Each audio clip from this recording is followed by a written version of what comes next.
تمہارے غوث پاک نے اور ہمارے عبد القادر جیلانی رحمۃ اللہ علیہ نے تم حنفیوں کو گمراہ جہنمی فرقہ لکھا ہے. ہاں کتنی مزے کی بات ہے. وہ کہتے ہیں کہ انجینئر کی کیا اوقات ہے, ہم تو غوث پاک کے عقیدے کے اوپر ہیں. یعنی شیخ عبد القادر جیلانی المتوفا 561 ہجری. او بھائی یہ انجینئر کی کیا اوقات ہے؟ تو اور میں اس عقیدے پہ ہیں جس عقیدے پہ غوث پاک تھے, تو اور میں اس عقیدے پہ ہیں جس عقیدے پہ جناب خواجہ غریب نواز تھے. وہ اپنی عوام کو یہ بتا رہے ہیں کہ بھئی انجینئر کی کیا اوقات ہے, ہمارے تو عقیدے وہ ہیں جو شیخ عبد القادر جیلانی کے عقیدے ہیں.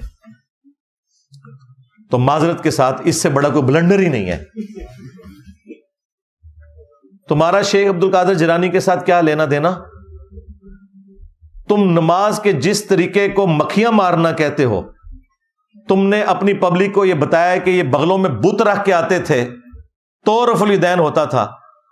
جس شیخ عبد القادر جیلانی رحمۃ اللہ علیہ کے نام کے اوپر تم چندے اکٹھے کرتے ہو, 11ویں پکا پکا کے کھاتے ہو, کبھی اس 11ویں کے اوپر تمہاری جرت نہیں ہے کہ اس کی کتاب غنیت الطالبین سے نماز کا طریقہ بتا سکو. اس میں وہی طریقہ لکھا ہوا ہے جو بخاری اور مسلم میں ہے, رکوع میں جاتے وقت اور رکوع سے اٹھتے وقت رفع الیدین کے ساتھ نماز پڑھنا. تو تم غوث پاک کے عقیدے پہ کہاں سے آگے بھائی؟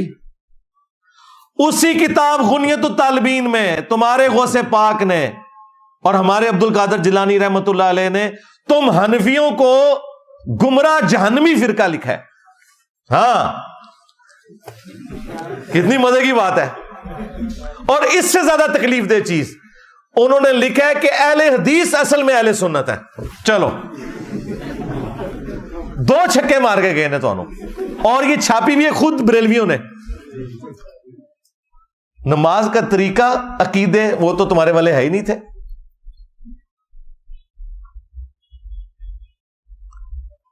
استوا علی العرش کے حوالے سے انہوں نے ان کو جہمیہ لکھا ہے حنفیوں کو, اور اپنا عقیدہ اس میں کلیئر کیا ہے. تو 11ویں کے اوپر کبھی عبد القادر جیلانی کی کتاب غنیت الطالبین سے تم نماز کا طریقہ بتا سکتے ہو؟ 2 ہی ان کے بابے ہیں جی, انٹرنیشنل بابے, باقی تو سارے لوکل ہیں.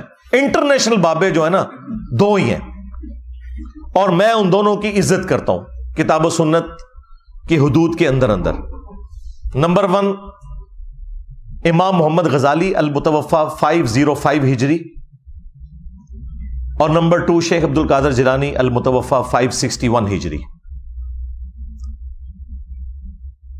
اور مزے کی بات, امام غزالی نے اپنی کتاب کیمیائے سعادت میں اور شیخ عبد القادر جیلانی نے اپنی کتاب غنیت الطالبین میں نماز کا وہی طریقہ لکھا ہے جو بخاری اور مسلم میں ہے, رکوع میں جاتے وقت اور رکوع سے اٹھتے وقت رفع الیدین کر کے نماز پڑھنا.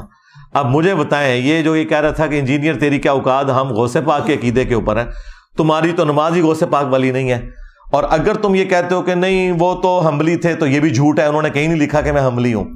اور دوسری بات, تمہارا پیران پیر تو حنبلی ہے, تو تم حنفی کیوں ہو؟ اور پیران پیر کو پوری زندگی یہ پتہ ہی نہیں چلا کہ نماز کا سنت طریقہ کیا تھا جو تم حنفیوں کو سمجھ آ گیا. بتاؤ مرید کی نماز ٹھیک ہے یا پیر کی؟